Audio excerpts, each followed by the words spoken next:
Hey guys, this is Dr. Kori Probst with the Diet Doc. Welcome back to the Diet Doc Life Mastery Podcast.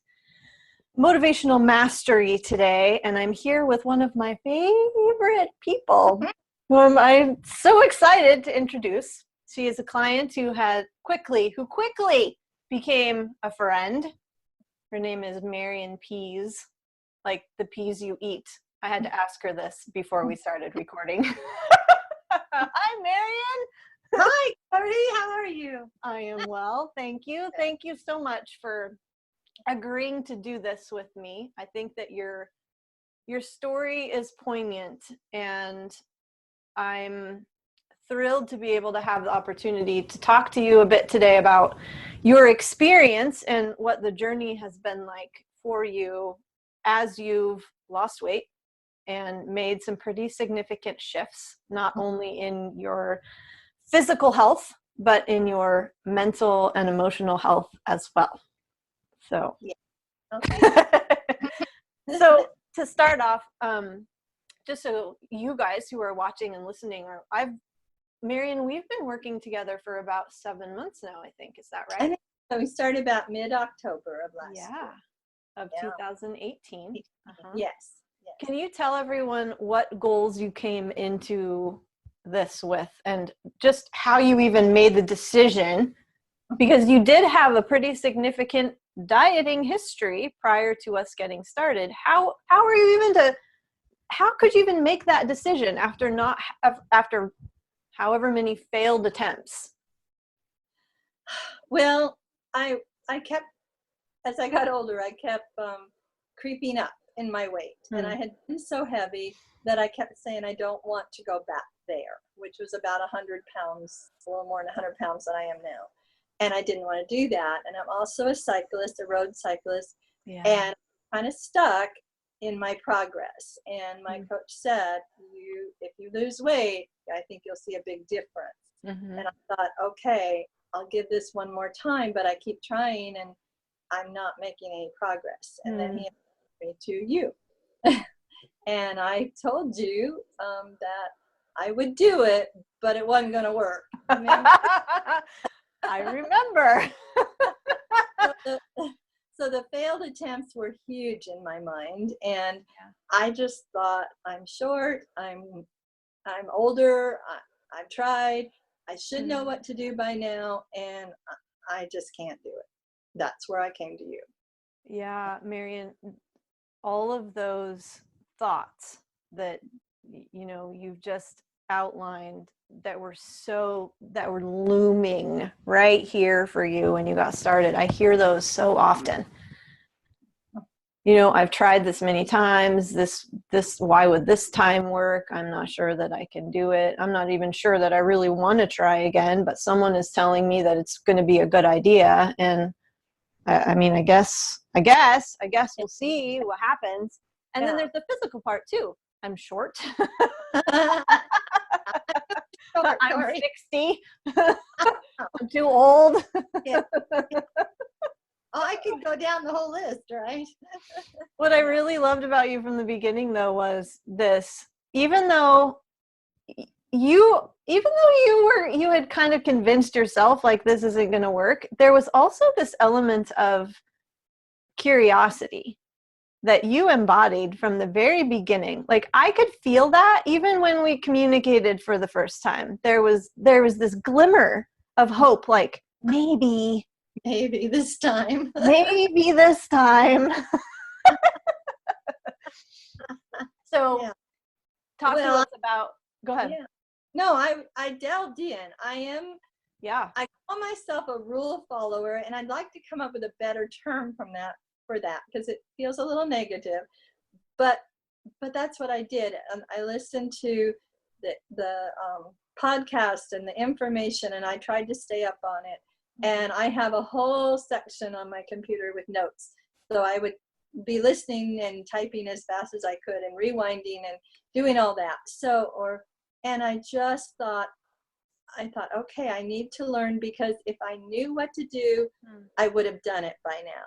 So I think when people say they know what to do and they're just not doing it, I'm not sure about that. I don't think so, because I think that then we would do it, or at least I would do it. And so that really helped me. And then I thought it was slow success, but you keep telling me it was very consistent success, right? After a few weeks, I'm like, what's going on here? Right? And you also told me from the beginning to, are you being kind to yourself? And that has stuck with me for the whole time. And that kind of set me off to kind of start my thinking changing about it. Mm-hmm. You know, would I treat a friend like I'm treating myself? Would I put, I'm going to say, junk in my body if I'm being kind to myself? You know, that kind of stuff. Wow. Yeah. You're not the only one, I think, Marian, who struggles, especially with this self-kindness and self-compassion piece. When we've set a goal, it's really important to us. It's almost like we take this stance of it's this way or it's the highway. And there is no room for a level of softness, I guess, or gentleness or tenderness through that process. It's like, here we go, get it done. Yeah. There's no level of kind of flexibility. I think kindness, for a lot of people, they don't like that term because it feels like they're letting themselves off the hook, you know? And so sometimes if we call it flexibility and understanding that there's going to be ups and downs and disappointments and kind of some mistakes made along the way. I mean, there were plenty of times during the course of our work where I'm like, oops, I didn't know salmon was that fatty. Over my whole fat grams at one little meal for like 3 days. I just thought salmon was good for you, you know, and it is. But what I ate was enough for an army, you know, or something. I don't know. But yes, things like that. I made mistakes. But how did you handle them? Like at first I was upset, but I don't remember really getting angry with myself. I just thought, okay, you're learning. And I think that was what I loved. I'm learning. And I always love to learn new things. Mm-hmm. So that, when you say curiosity, I think that's what I would say. That I really wanted, if I'm going to do it, I would like to do it right. But I did feel there's one way, and I loved my precision meal plans, and I still do, because I love that structure. Sure. But I'm excited.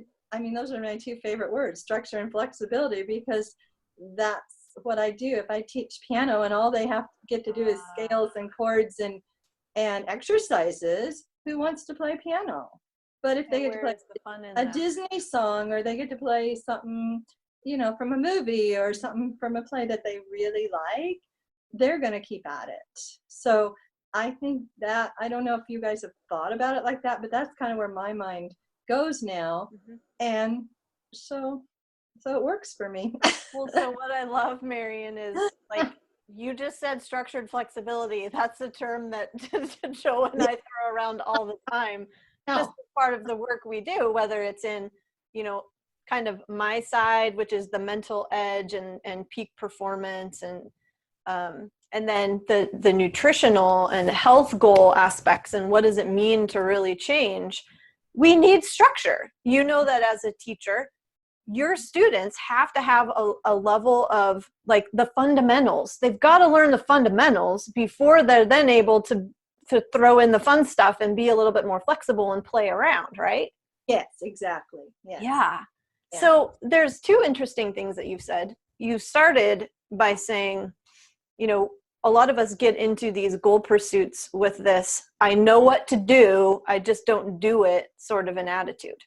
And I'm in your camp, Marian, where yes, a lot of times we do know what to do and we're just not taking the action. And there are a whole host of reasons why. And at the same time, there are a lot of times where we don't know what to do or how to do it. And we're influenced by the context and the situations and the people in our lives. And then the second thing is, about just the knowing piece, and having a level of curiosity and going into the experience like, okay, I'm gonna learn. That doesn't mean that I won't get upset. Yeah. But if I take this stance of learning and that this is an opportunity, Yes. Yeah. maybe I can move into each situation differently than I have before. And I can let go of expectations and preconceived notions. And that's important. I had a lot of preconceived notions, and I had a lot of rules. I remember asking you, I was hungry, and I had macros left, and I ate like at 9 or 10 o'clock at night, and I'm like, oh, this is a mess. You can't do that. And you said, okay, it's okay. We'll see. But you're, and so now I don't want to say it in a bad way, but I've tossed a lot of those rules out. And what I have some rules around my exercise. I have to be very careful what I eat and when I eat, or I call it behind the curve, and then I'm starving. Yeah. And I teach for long hours, and sometimes it's hard to get something. So I have to plan, and I do have to plan, and it takes me time. But I'm just going to say the old adage, it's important time for me, and it works for me to do that. And the prepping and the planning does take some time, but I'm willing to do that for the results I'm seeing too. So it sounds like the prepping and the planning, Marian, allow you the flexibility. Yes, I would agree. Yes, exactly. Yeah. You have certain rules or principles in place, like I'm going to plan my day with the understanding that because I don't have to spend the energy every day thinking at each meal, what am I going to eat? How much am I going to eat? Because that's planned. Then I can spend my energy in other places doing other things to take care of myself and doing what's important. Exactly. It helps me a lot. Yeah. So share with people, if you don't mind, how tall are you? I'm right about 5 foot. If I stretch, can we get 5 foot? But it's right around there. Yes. Okay. And you started with me at the weight, right around 145. Okay. Yes. And on my little body, it was mainly in my midsection. Okay. But I have lost everywhere. Like, that's been huge change. But even my arms, I could not get into, can I say this, my smaller cycling jerseys, and now they're almost all too big. I think I have one that fit me the other day. And so the arms everywhere I have lost, which was surprising. And the macros didn't change, Dr. Kori. That just blows me away. I just thought, I'm going to get less and less and less food as we go, and it's about the same. I just think that's almost like magic. So well, and so what's interesting is that's different for every person. I have worked with some people who the macros, they change, not frequently necessarily, but maybe once every couple months. Oh, okay. Where I think you really excelled, Marian, is that consistency piece. And when someone is really consistent, their bodies are going to respond a lot differently than if someone is just kind of all over the map. Okay. Eating a lot this day and then really restricting the next day. And that not only will change how consistently you're going to lose body fat, but it also kind of sets up this very negative cycle of, restrict, eat a lot, restrict, get really hungry, eat a lot. And you're an athlete. You're out there on your bike almost every single day, pushing the envelope and doing some pretty intense exercise. And so when we got started, a lot of our work was around how are you going to eat for performance? Yes. It was much less about let's lose as much body fat as possible. It's let's make sure that you have the appropriate energy, Yeah. and that you feel good all the time when you're on and off the bike? I like the questions you would ask, how are you sleeping? How's your energy? I'm trying to think something else, but different questions like that. And then that kind of got me watching that. How do I feel? And I felt good most of the time. Very few times did I feel deprived or really starving. There was just a few times, and then you taught me how to fix them and correct that. And I think I missed a part you asked me just now. No, it's okay. I am thinking about when I actually got to meet you in person. Oh, okay. Which wasn't too long ago. And this is where I got an up close and personal introduction to Marian's curiosity. Mm-hmm. I mean, I was blasted with questions all the time from you, which I absolutely loved because that's how we learn, right?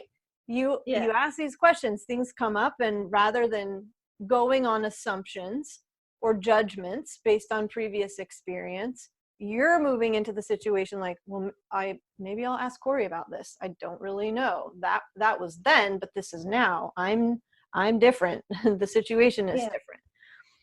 But when I met you, a lot of your questions revolved around, how am I going to keep it off? Oh, yes. I don't want to go back to where I've been. You mentioned this in the beginning of the podcast. I don't want to go back there. That's not comfortable. I didn't feel good. So how am I going to maintain? And I'm not sure that a lot of people go into their goal pursuit, Marian, with that question in mind. It's, I want it off, get it off me. And then I'll think about how I'm going to move into that next phase. And I do think that it behooves us to be thinking about having the end goal in mind. What do we want that outcome to look like, and beyond that, so that we can structure the process of actually pursuing it in a certain way that's going to guide us into that and not have it feel like this super scary, uncertain place. It's what? Part of the process. It's my life now. It's like, how am I going to live and eat and think and breathe and do things for the activities that I want to pursue? And so, yes, maintenance is a little scary still, but I think because of the success I feel now and how strong I feel, it's like I do more know what to do, and I know how my body works inside. I how the metabolism works, how this and that, and I'm like, okay, so this is what we do, and it works pretty well, right, for me. And the funny thing was, I kept asking you if I could revise my goal because I hit the goal. Okay. Yes. Remember? And yes. I'm like, what do we do now? Like, I can't believe this. And then I got on my bike in January. I've been riding all along, but I had a lesson, and my coach is like, oh my goodness, like, what? You and Kori are doing something here. So, and since then, it's been amazing. I have just, I'm doing better than I did like 3 or 4 years ago. Right now, on my bike, and I was working hard then, and I was like maybe 130 pounds. So I haven't been this weight forever, and I like what you said. At first I wanted the weight off. Now it's not even about that. I still kind of look at that number, but I'm really starting to go beyond that. It's just how I feel and what I need for my life, right? And so it's not necessarily about a number on a scale anymore. It's starting to change. I don't totally change. It hasn't totally changed because I just asked you the other day a number. But sure. But it's getting there, and I like that it's not so much about the food. At first it was all about the food. What I do with food. What I do with food. And now okay, that food, I gotta mark that food down. Yeah. Now it's like, okay, it's food, and you can still enjoy your food. I guess I should say that, because I thought, oh, I'll just be eating, rabbit Cardboard. food. Yeah, forever. And then when you tell me to add carbs, I freak out, don't I? We should tell them that. I do freak out. I even had the wrong carb number for the first month. It was lower because I just couldn't handle it. I didn't even notice I had it wrong. I'm like, I can't eat that many carbs. She's just a little, I trust her, but I'm not sure about that carb number. Okay, I'll try it. Yeah. Like, oh, it's okay. I didn't die. So, So what's great, Marian, is that not only did your body shift, you were losing body fat, and then your performance started changing on the bike, and then you actually had to change your bike because your body changed. Oh, yes, you are right. The whole bike fit had to happen again. But it was all because of all of those things happened because of the shift in your mentality, the shift in your approach, the shift in the rules that you were living by. You got rid of rules, but then you revised and added new ones. That's true. And it really sounds to me like the new ones were based on more internal values. Okay, it was the weight at first. It was causing you pain. You had awful energy, and you couldn't do what you loved in a way that you wanted to. But then as you learned, it became more about taking care of yourself and having good energy. Yes. And being able to do things that, really were aligned with your values. Yes. And getting excellent blood work. There we go. You had some measurements that you could go by.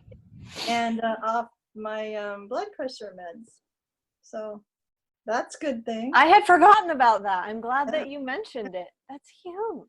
It's huge. And my doctor suggested it. She was just really impressed. And I was only about halfway probably where I am now when that happened. Yeah. It's been almost a whirlwind. Like, if I could say that. Because we went through the holidays. We totally did. We started in October, so we went through Thanksgiving, Christmas, New Year's. And I'm like, oh, I should have waited till January. And then I got to January, I'm like, oh, heck no. I'm so glad I didn't wait till January. I'm not afraid of the holidays. Is it time to go? No, I love working with people through the holidays, because that can be some of the most tumultuous times, the most difficult, where the support is most necessary. They're surrounded by foods, surrounded by emotion, family. How are we going to respond in those situations? Yeah. So I feel like I've already gone through a holiday. I'm not holidays, right? Yeah. I thank you too, Marian, for mentioning just how when you started, even though there was some doubt, you committed to working the process. I did. Here is what Kori is telling me I will benefit from. Yes. Okay. I'm going to trust her. Even though there's some doubt. Because that doubt often it's from the past. It's from past experiences. We have these associations, these little voices come out and talk to us, and we can be like, hey, okay, I hear you, and new experience here, new coach that my cycling coach trusts, right? I didn't just pop out of nowhere. But you really, it was 100%. And I never perceived when you would ask me a question or be like, are you sure? I never perceived that doubt as that you weren't in it. It was, you needed some reassurance. Okay, don't we all in uncertain situations? Yeah, that's why you work with a coach. Exactly. That's why your students work with you. Yes. Yeah. So, Marian, if you had maybe one or two just pieces of advice for those individuals who may be thinking about, considering pursuing a health goal, what would you say to them? I think I'm going to steal your word, but I love the word consistency. Mm-hmm. That if you're going to do that, if you care enough about yourself, if you really can show that compassion to yourself, you need to be the best and the healthiest and do things you want to do. Then you just go for it. You like you said, you could have some doubts, but just, I guess I'll say, like, just try it. Just do it for a few weeks and see what happens. I don't think you have anything to lose except, some baggage, right? And some things. And I do think the mental edge piece was missing in the past. I think, as you and Dr. Joe say, a lot of diets will work for a while, but can you maintain them? Can they be something you can live with? And when you have those voices in your head, then you've got to get that part in there. I just think that's a huge deal. But I had to do it. I couldn't do it halfway. I had to dive in, right? You have to. You just have to. I don't know how else to say that. You just must.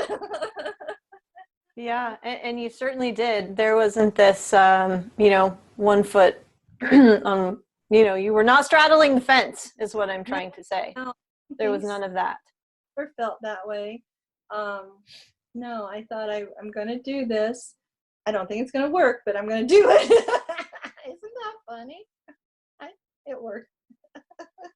It is funny because it's like, it's the perpetual, like, devil on one shoulder and angel on the other. You can, no, you can't. You can, no, you can't. Yeah. But I wanted to see, and I do think people, could I say they just, it's food everywhere. Like we said, I was going to, in the mail last night, these huge flyers, like bigger than a newspaper, like 10 of them for fast food coupons in the mail.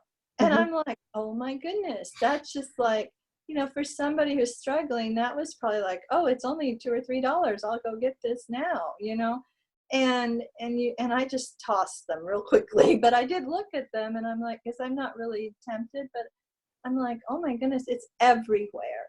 Yeah. And now you have to take good care of yourself. And I think, at least friends I have, I think we're not real good at that, of taking care of ourselves. And this is a part of that. Don't you think? No, I agree. I very much so, Marian. I keep thinking of the word owner. We have to take ownership of where we allow our attention to land. Yeah. Just in your very practical example, the mail comes in, 10 flyers for fast food that's super cheap and easy and convenient. Yeah. You know what? Am I going to spend my time, energy, and attention on this? Or am I going to recognize that it's not in my best interest? It's not in line with my values. This is not how I want to fuel myself, and throw it away. Yes. And we make over 250 food decisions every day, largely unconsciously, but they're there because our environments are just fraught with those messages. That's a lot of messages. It's a lot of messages. And, it's not just food messages either. It's the diet culture as well is perpetuating these messages of, you're not okay unless you're this size. You are not okay or acceptable unless you weigh this much. You are not okay or acceptable unless you are on this diet or that diet, and or cutting out these foods or only eating that. Yes. And what was beautiful about you, Marian, what I've so appreciated about our work again, is just this element of openness to exploring the possibilities with me. You didn't have all the answers. I didn't have all the answers. Like, I don't know necessarily what was going to be best for you unless I talk to you about how it's been and what you want and what's important to you. And so it was that collaborative nature of our work that I believe really moved you in the positive direction that you've gone. I totally believe that. I love that you said that foods that aren't forbidden. That was huge. That was huge because a lot of my friends are on diets where they can only eat certain things. And I have a hard time biting my lip nowadays. I'm like, I bet. you know, I'm moving the screen now as I'm talking. I just like, but I'm also getting at, what are you doing? What have you done? And I get it, I will say several times a week, like, you're just wasting away. And part of me, I told you I don't like that. Or they tell me not to lose any more. Yeah. Or you're getting too thin. And I'm like, you said, you know, how to handle that and take it more as a compliment and this and that. But now I'm getting the question, what are you doing? And I like that question much better, you know. Sure. Yeah. Well, I imagine it feels much less like a threat. Yeah. And yes. you don't necessarily question what you've done in a negative way. Yes. And we're running out of time, Marian, but because we could take this in so many different directions. I appreciate you mentioning that sort of piece of it, because there is a stage that occurs for a lot of people who have engaged in a health goal pursuit and perhaps have lost a significant amount of weight and look very different, where people do start commenting. And during the process, it can be, oh my gosh, you are looking so good. What are you doing? You've lost so much weight. Wow. Oh my gosh, this is so amazing. And we're filled up by all of those compliments. We love them, and they're almost a motivating factor. Then they begin to shift, like you mentioned, to this place of, are you going to keep losing? I'm not sure you should lose anymore. You're starting to look a little gaunt. You look, are you sick? Yeah. And somebody asked me if I was sick. Yeah. I don't think I look bad. I think I asked you and I asked my husband, do I look sick? Like, I'm glad that you went to people who you trusted and you actually asked them, rather than making the assumption, oh my God, these people are right.